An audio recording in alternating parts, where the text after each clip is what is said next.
Allora, questa fiaba, tra le tante che mi hanno proposto, ci sono particolarmente legata perché,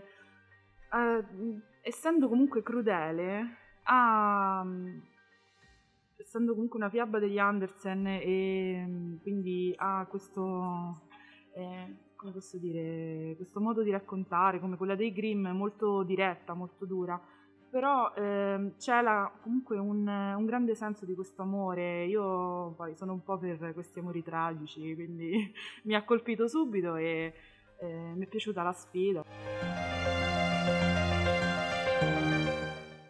Io penso che è importantissimo diciamo,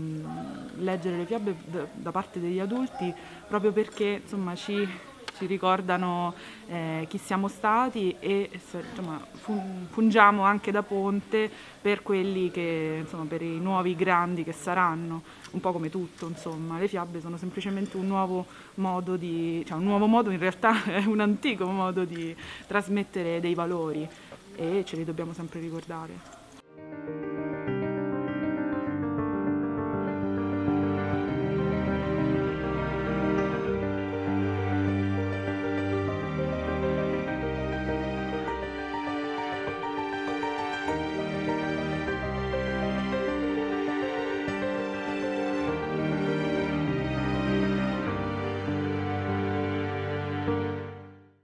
E sta rappresentando la fiaba di Sogno di una notte di mezz'estate di Shakespeare, che in realtà non è proprio una fiaba, ma ci piaceva l'idea anche di allargare un po' gli orizzonti appunto dei racconti all'interno del paese.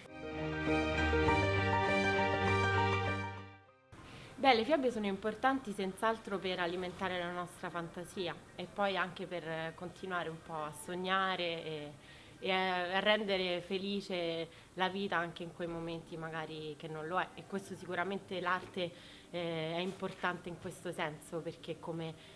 altri artisti prima di me sostengono, la funzione dell'arte è proprio quella di curare.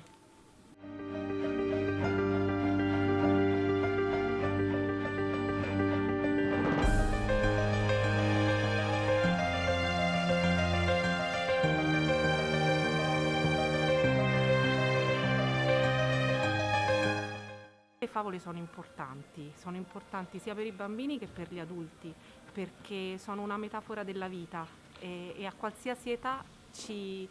insegnano e ci trasmettono qualcosa di magico.